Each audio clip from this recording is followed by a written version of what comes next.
ডাট কলিবোৰ দেখি আৰু ৰাস্তাবোৰ দেখি আপোনালোকে নাভাবিব যে মই শ্বিলঙত আছোঁ। এয়া শ্বিলং নহয়, একচুৱেলি ডুমডুমা চহৰ।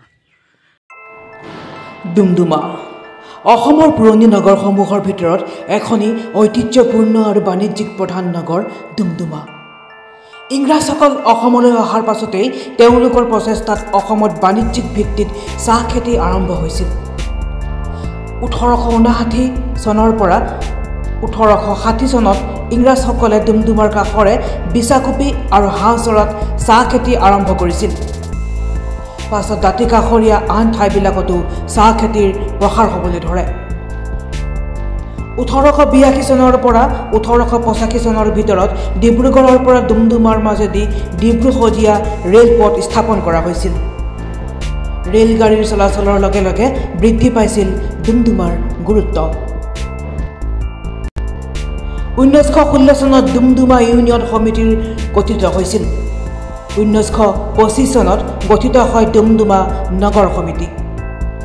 ডুমডুমা ইউনিয়ন সমিতি আছিল তিনিচুকীয়া জিলাৰ প্ৰথম স্থানীয় নিকায়।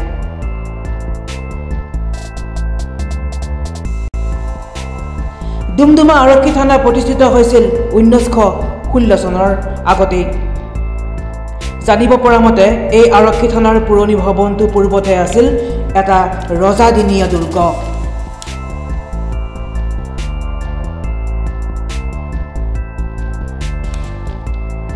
ডুমডুমা টেলিফোন এক্সচেঞ্জটো প্ৰতিষ্ঠিত হৈছিল 1929 চনত। এই টেলিফোন এক্সচেঞ্জটো বৰ্তমানৰ অসমৰ প্ৰথম আৰু সেই সময়ৰ অবিভক্ত অসমৰ দ্বিতীয় টেলিফোন এক্সচেঞ্জ আছিল।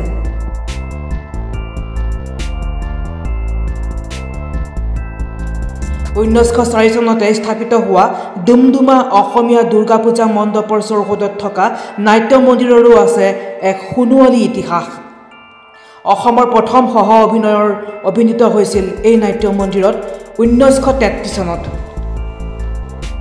1939 চনৰ পৰা 1945 চনলৈ বিশ্বব্যাপী হোৱা দ্বিতীয় বিশ্বযুদ্ধত এই ডুমডুমা নগৰ ৰণথলীত পৰিণত হৈছিল।